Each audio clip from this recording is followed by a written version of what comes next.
नमस्कार विद्यार्थी मित्र हो. इयत्ता 6वी विषय मराठी. आपल्या पाठ्यपुस्तकातील पाठ क्रमांक 22 वडिलांस पत्र आज आपण अभ्यासणार आहोत. या संपूर्ण पाठाचे शब्दार्थांसह सोप्या भाषेत स्पष्टीकरण देण्याचा प्रयत्न या व्हिडिओमध्ये मी केला आहे. चला तर मग आपण वडिलांस पत्र हा पत्रलेखनात्मक पाठ अभ्यासूया. सर्वप्रथम या पाठाची मध्यवर्ती कल्पना म्हणजेच या पाठामधून आपल्याला काय शिकायचं आहे ते समजावून घेऊया.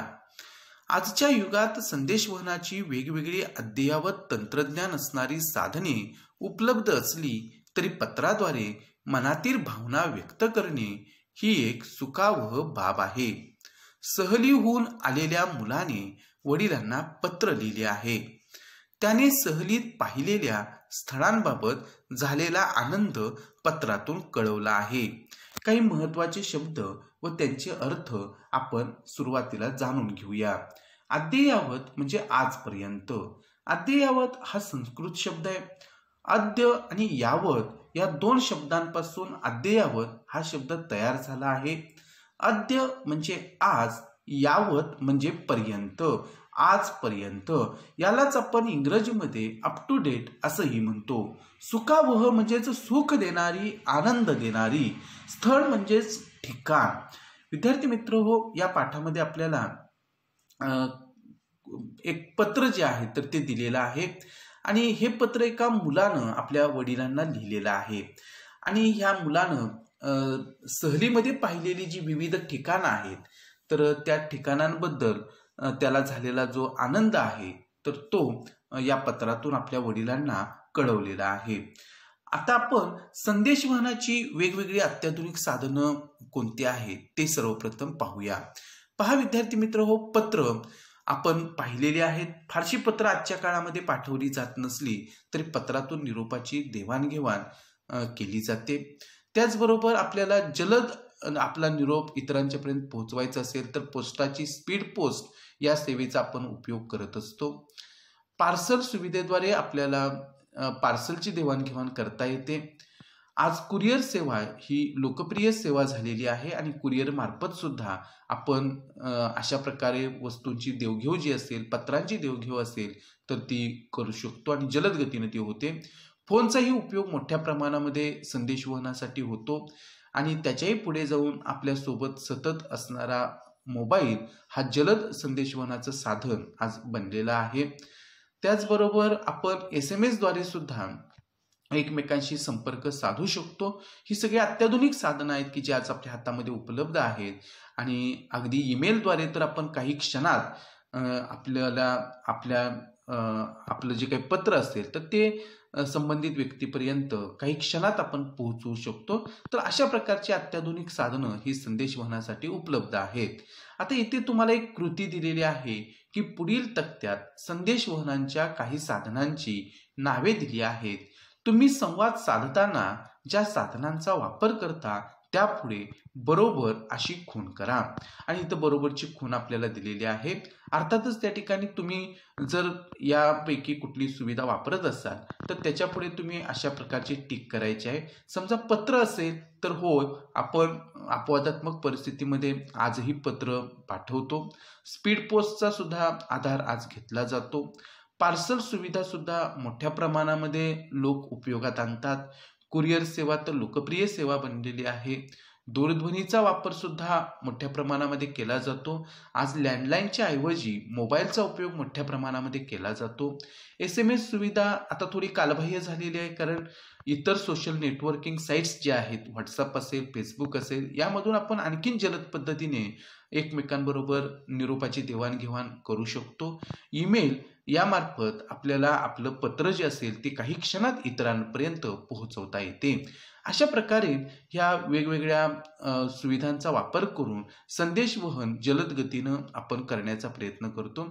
तरीही पत्रांमधून ज्या प्रकारे आपल्याला मनमोकळेपणानं आपल्या भावना व्यक्त करता येतात आणि या पत्रलेखनातून जो आपल्याला आनंद मिळतो तो आजच्या काळामध्ये ही जी काही अत्याधुनिक साधनं आहे याच्यामधून तो आपल्याला अनुभव येत नाही.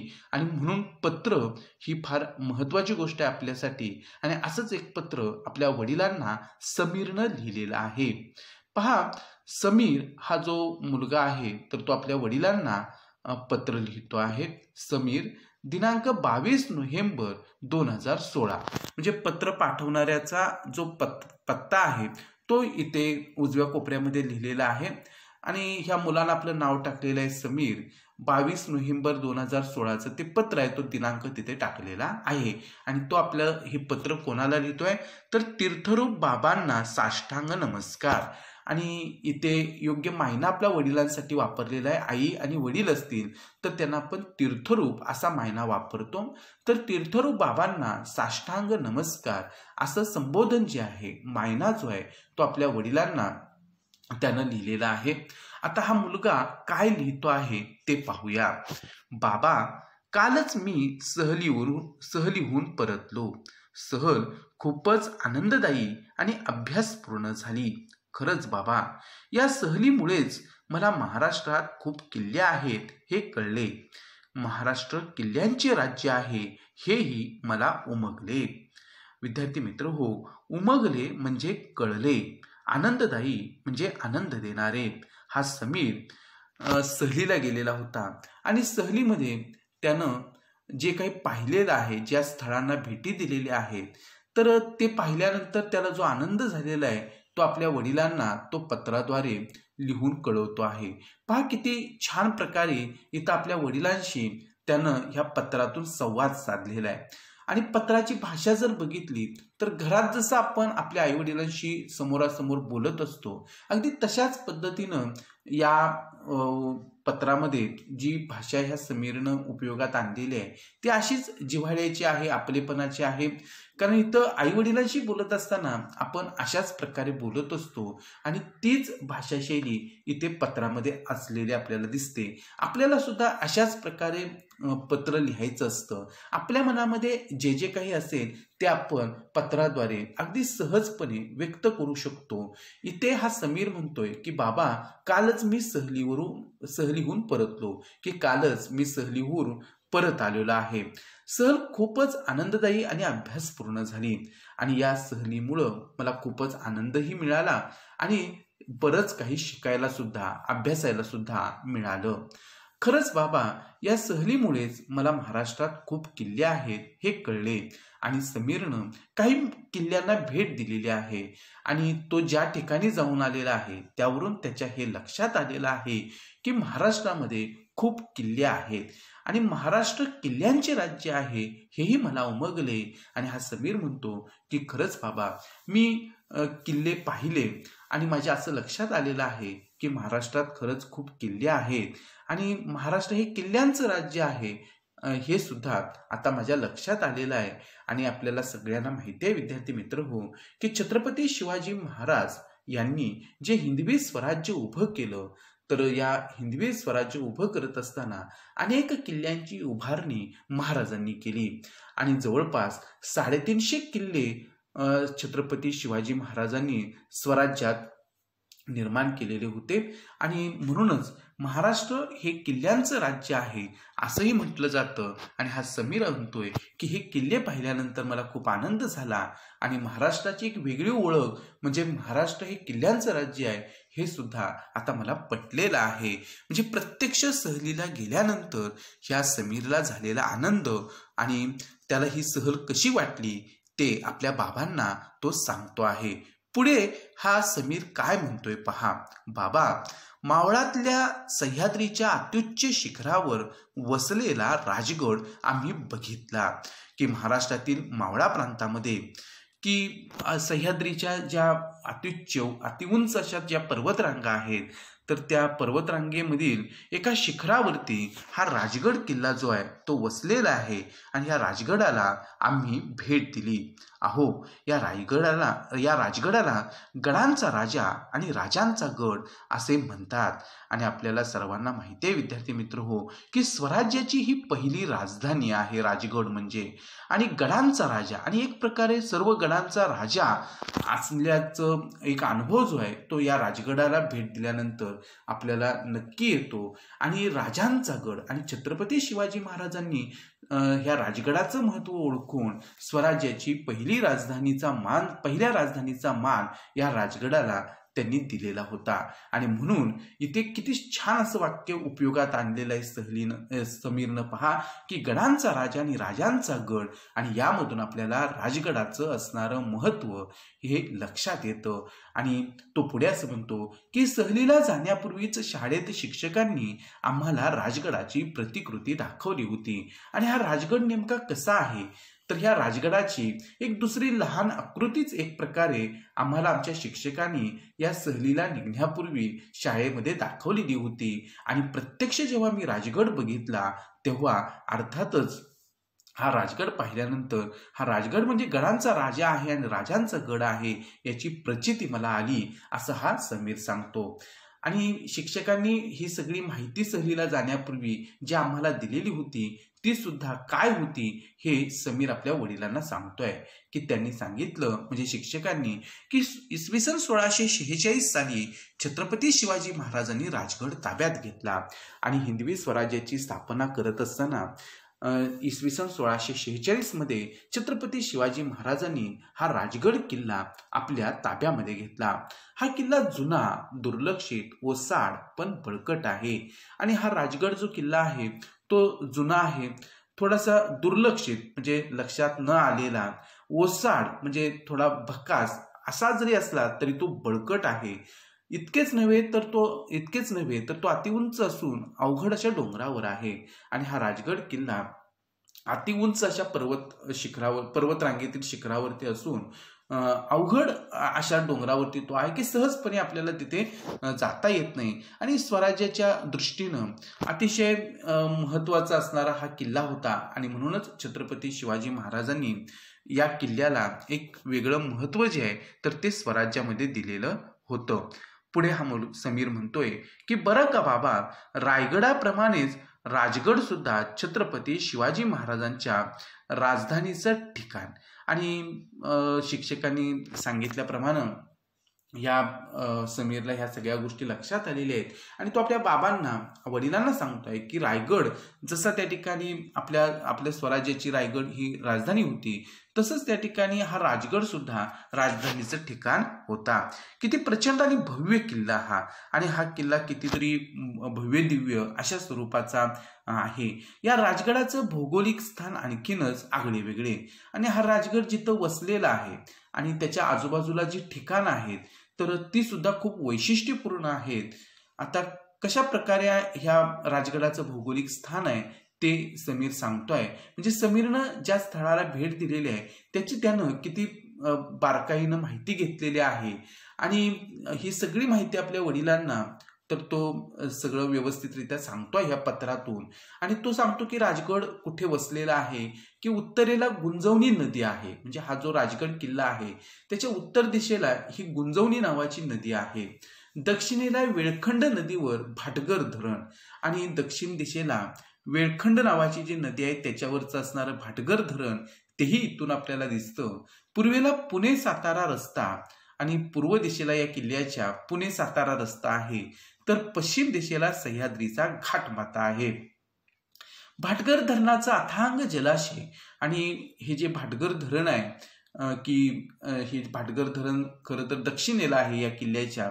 तर तिथला अथांग असा जलाशय जो आहे, अफाट असा जलाशय जो आहे आणि सृष्टी सौंदर्य म्हणजे तिथलं निसर्गाचं सौंदर्य बघून मला तिथून परतावंसच वाटत नव्हतं. आणि ह्या राजगडाच्या आजूबाजूला असणारी ही सगळी ठिकाणं अतिशय सुंदर अशी आहेत.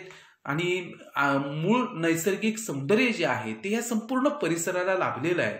आणि हे निसर्ग सौंदर्य पाहून मला खरं तर या राजगडावरून परत यावं असं वाटलंच नाही. इतका हा सुंदर असा किल्ला आहे. बाबा आमच्यासोबत अत्यंत बोलका आणि तज्ज्ञ मार्गदर्शक होता आणि आम्हाला या राजगडाची माहिती देण्यासाठी अत्यंत बोलका म्हणजे ह्या राजगडाची सगळी माहिती अगदी व्यवस्थितरित्या आमच्यापर्यंत पोहोचवणारा आणि भरभरून सांगणारा असा एक तज्ज्ञ मार्गदर्शक सुद्धा जो आहे, अधिक जाणणारा ह्या राजगडाविषयीचा, त्याला तज्ज्ञ म्हणतात.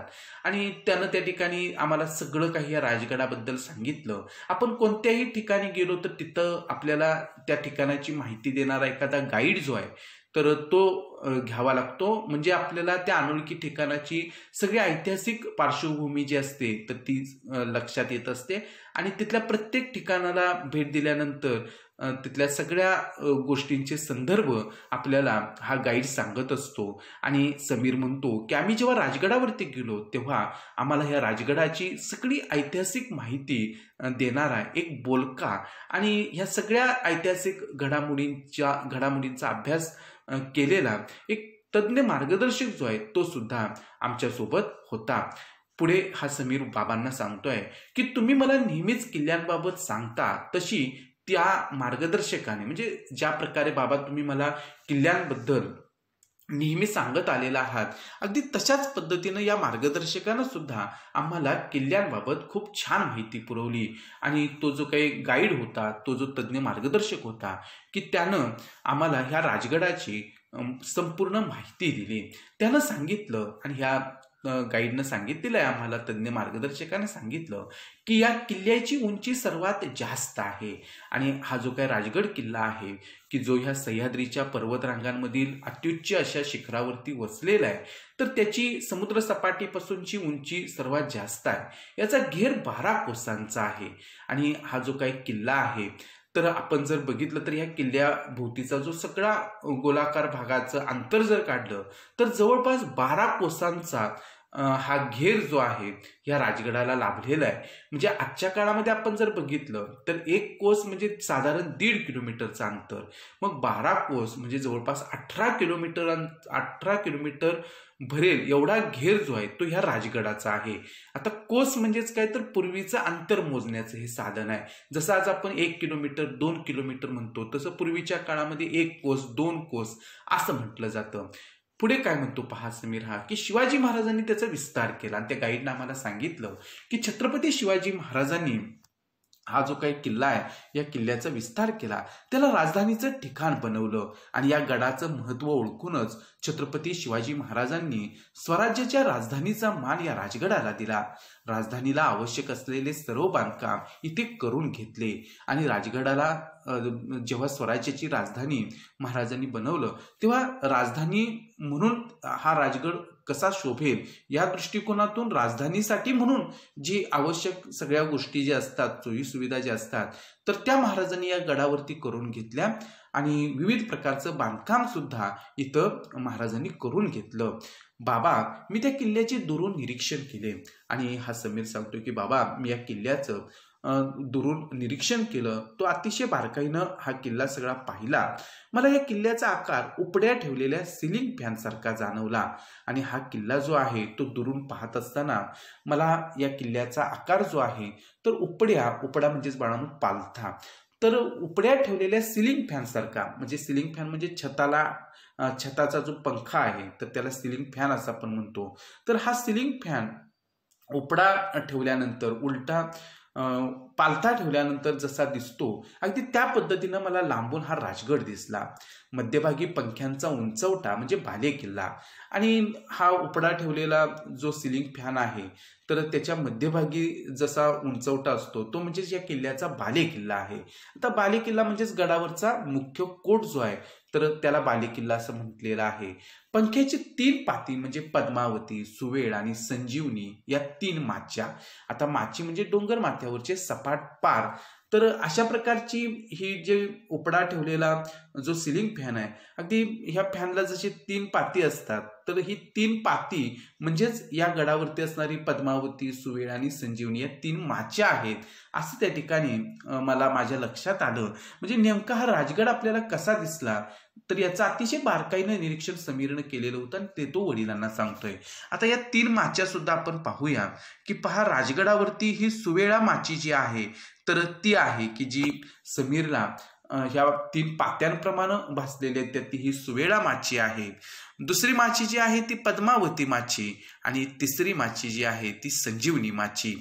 आणि अशा प्रकारे ह्या सिलिंग फॅनला जी 3 पाती आहेत ती 3 पाती म्हणजे जणू ह्या 3 माच्या आहेत असं हा समीर सांगतोय. म्हणजे समीरनं किती बारकाईनं या डोंगराचं निरीक्षण केलेलं आहे, किल्ल्याचं निरीक्षण केलेलं आहे हे आपल्या लक्षात येतं. पुढे हा समीर म्हणतो की किल्ल्याला देखणा व प्रसन्न परिसर लाभला आहे. आणि हा जो किल्ला आहे या किल्ल्याला लाभलेला परिसर सुद्धा अतिशय देखणा आहे, प्रसन्न आहे, नयनरम्य आहे. परिसरात पर्यटकांसाठी अनेक फलक लावलेले आहेत आणि इथं या किल्ल्याला भेट देण्यासाठी येणारे जे पर्यटक आहेत या पर्यटकांना विविध ऐतिहासिक ज्या काही घडामोडी या किल्ल्यावरती घडल्या तर त्याची माहिती दाखविणारे जे फलक आहेत ते इथं लावलेले आहेत. मी सर्व फलक वाचले. समीर म्हणतो की इथं गडावरती पर्यटकांना माहिती देण्यासाठी जे विविध प्रकारचे फलक लावलेले आहेत ते सर्व फलक सुद्धा मी वाचले. आपण सुद्धा अशा प्रकारे ज्या ऐतिहासिक स्थळाला किल्ल्याला भेट देणार आहोत तर तिथली सगळी ऐतिहासिक पार्श्वभूमी आपल्याला या फलकांद्वारे मिळू शकते आणि म्हणून बारकाईनं आपण या सगळ्या गोष्टींचं वाचन करायला पाहिजे. आणि समीरनं हे सगळे फलक वाचून घेतले.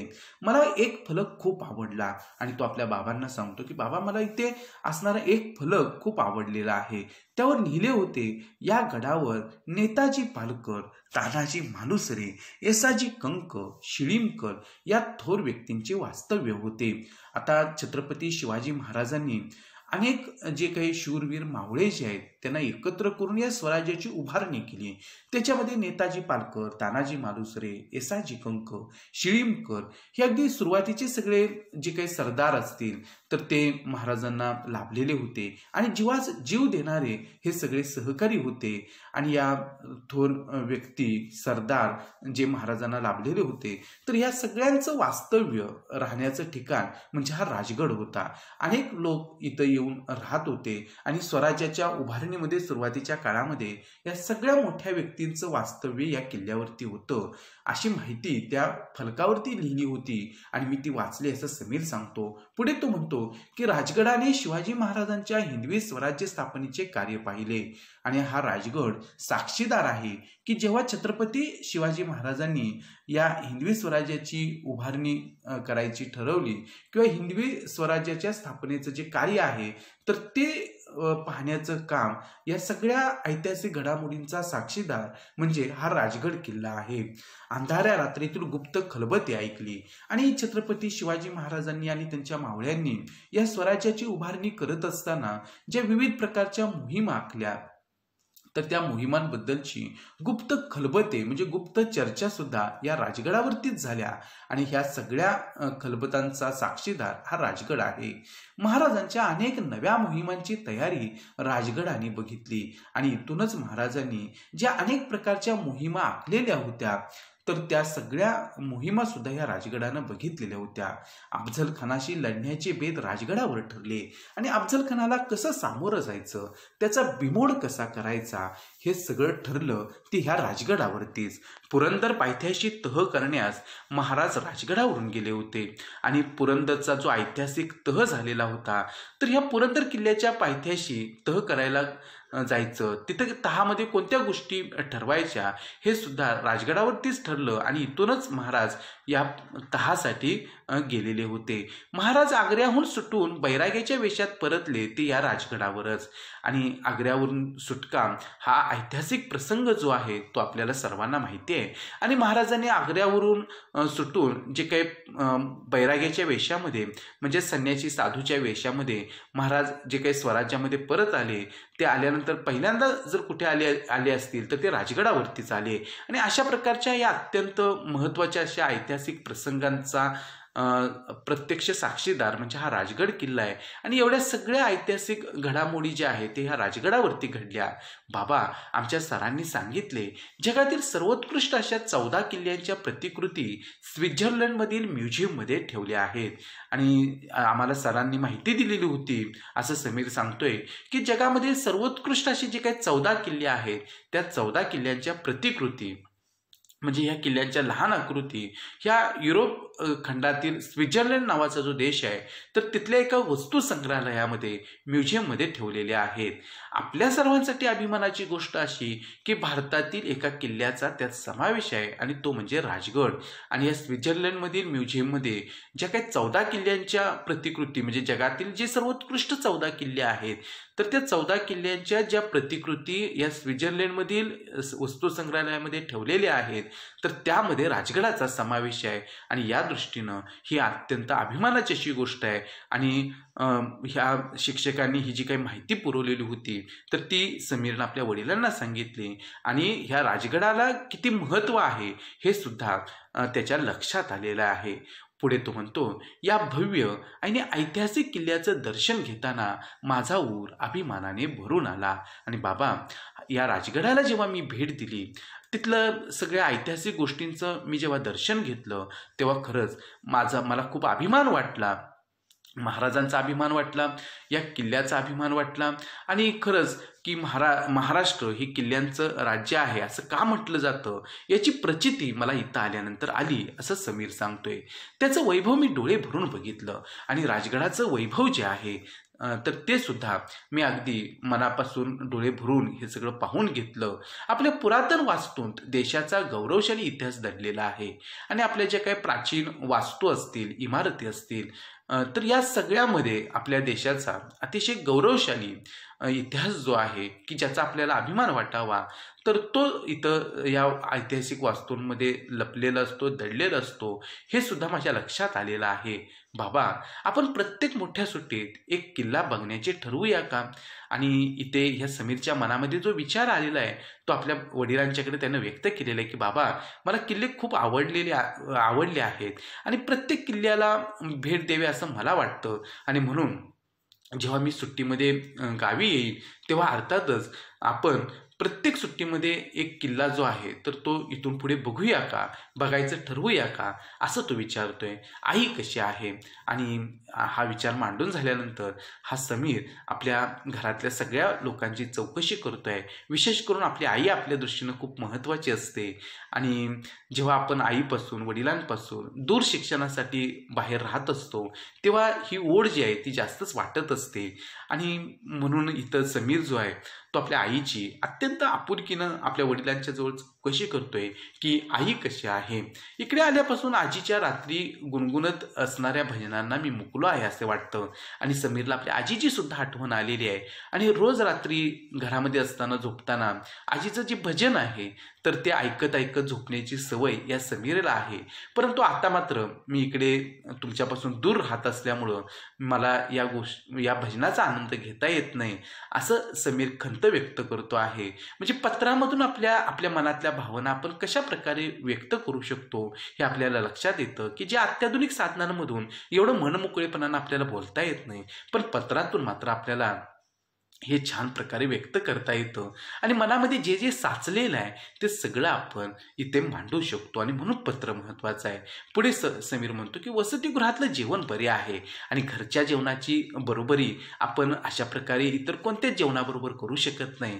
आणि हा समीर म्हणतो की बाबा, खरंच की वसतिगृहामध्ये जे मला जेवण मिळत आहे ते बरं आहे पण आईच्या हातची जेवणाची चव जी आहे ती या जेवणाला नक्कीच नाही आहे. तरी आईच्या हातच्या जेवणाची खूप आठवण येते. आणि आई ज्या प्रकारे अतिशय मनापासून मला जे आवडेल ते सगळं त्या ठिकाणी बनवून द्यायची आणि तिच्या जेवणाला जी गोडी होती ती नक्कीच ह्या वसतिगृहातील जेवणाला नाही, असं समीर इथं सांगतोय. म्हणजे आई किती आपल्यासाठी महत्त्वाची असते, आईच्या हातचं जेवण जे असतं ते कसं असतं हे सुद्धा इथे समीर सांगतो आहे. अरे हो, मी निघालो तेव्हा माझा मित्र मोहम्मदची तब्येत बरी नव्हती. आणि हा समीर म्हणतो की जेव्हा मी इकडे वसतिगृहामध्ये आलो तेव्हा निघत असतानाच माझा जो मित्र आहे मोहम्मद त्याची तब्येत तब्येत काही बरी नव्हती, तो आजारी होता आणि आता तो कसा आहे हे सुद्धा मला सांगा. आता कशी आहे ते जरूर कळवा. आणि आपल्या बाबांना सांगतो की माझ्या मित्राची महम्मदची तब्येत कशी आहे हे सुद्धा मला पत्राने कळवा. तुमचा समीर. आणि अशा पद्धतीनं हा समीर हे पत्र पुरे करतो आणि एक प्रकारे आपल्या वडिलांशी अतिशय संवेदनशीलपणे त्यानं साधलेला संवाद जो आहे तो या पत्रामध्ये आपल्याला वाचायला मिळतो. विद्यार्थी मित्र हो, अशाच प्रकारचा हा पत्रलेखनातला संवाद जो आहे तर तो आपण सुद्धा इतरांबरोबर साधू शकलो पाहिजे. कारण अत्याधुनिक साधनं कितीही असली तरी पत्रातून आपल्याला ज्या प्रकारचा आनंद मिळतो आपल्या भावना व्यक्त केल्यानंतर तो इतर कुठल्याही माध्यमातून मिळत नाही. आणि म्हणून संदेशवहनाची कितीही साधनं असली तरी पत्रलेखन हे अतिशय महत्त्वाचं आहे आणि ही कला आहे आणि तुम्ही नक्कीच त्या ठिकाणी ही कला आत्मसात करा. विद्यार्थी मित्र हो, या पाठाच्या शेवटी छत्रपती शिवाजी महाराजांना आपण वंदन करू आणि इथेच या व्हिडिओमध्ये थांबू. सर्व व्हिडिओ पाहण्यासाठी चॅनेल सबस्क्राईब करायला विसरू नका. धन्यवाद.